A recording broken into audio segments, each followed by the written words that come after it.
Bitcoin's hot start seems largely driven by retail investors. Data shows that the average trade size for the biggest spot Bitcoin ETF, BlackRock's IBIT, hovers around $13,000, suggesting that a big chunk of its demand is coming from non-professional investors. Data suggests that most of the demand for spot Bitcoin ETFs has so far come from retail investors. The average trade size of BlackRock's iShares Bitcoin Fund IBIT, according to one source, is 326 shares or around $13,000, suggesting that those trades were made by non-professional investors. Billions of dollars have flowed into spot Bitcoin BTC exchange-traded funds since they were launched in January, and sentiment around the cryptocurrency has simultaneously improved. A case where reality appears to have matched the hype. This number wouldn't be so shocking if that money was coming from big institutions, but according to experts, it's not. It's coming from ordinary people, deemed in the financial world as retail investors. There's probably some advisors in there, but largely speaking, based on the size of the trades, it looks like retail is definitely a big factor, said Bloomberg Intelligence senior ETF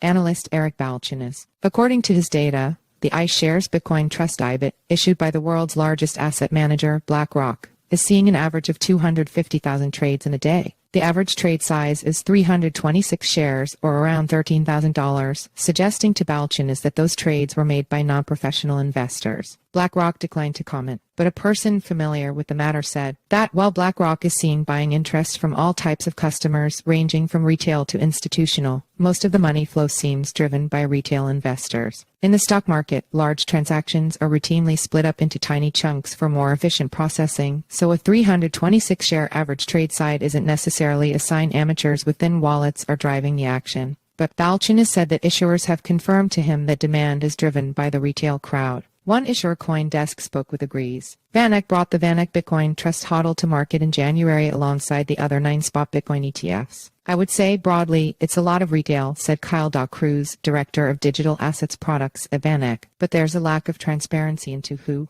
invests in ETFs in the early days of launch, as many of the trades are executed by authorized participants, market makers and brokers, who all invest on behalf of an entity, he added. ETFs make it easier for individual investors to allocate money into Bitcoin and without holding the actual asset themselves. ETFs can be traded through financial advisors or brokerage accounts, paving the way for non-crypto investors to easily put some of their savings into the cryptocurrency. BlackRock's IBIT, which has attracted more than $14 billion in assets in just 2 months, is by far the winner among the Bitcoin ETFs. This is no surprise, said Balchunas. BlackRock is everything to everybody, he said. It's high liquidity and low fee, which means that it could appeal to institutions or financial advisors. That is a powerful combination, he added. And then you put the BlackRock brand on it. Look out. 9 of the 10 Bitcoin ETFs have seen new money added since they began trading on January 11. Grayscale's GBTC, which has existed for years as a closed-end fund but converted into an ETF in January, has seen an outflow. But overall, these products have had an outstanding performance, Balchunas said. Normally, funds with fees as low as the ones on most of the Bitcoin ETFs would need about $80 million to $100 million in assets to break even. The smallest one, Wisdom Tree's Bitcoin Fund BTCW, has roughly $70 million.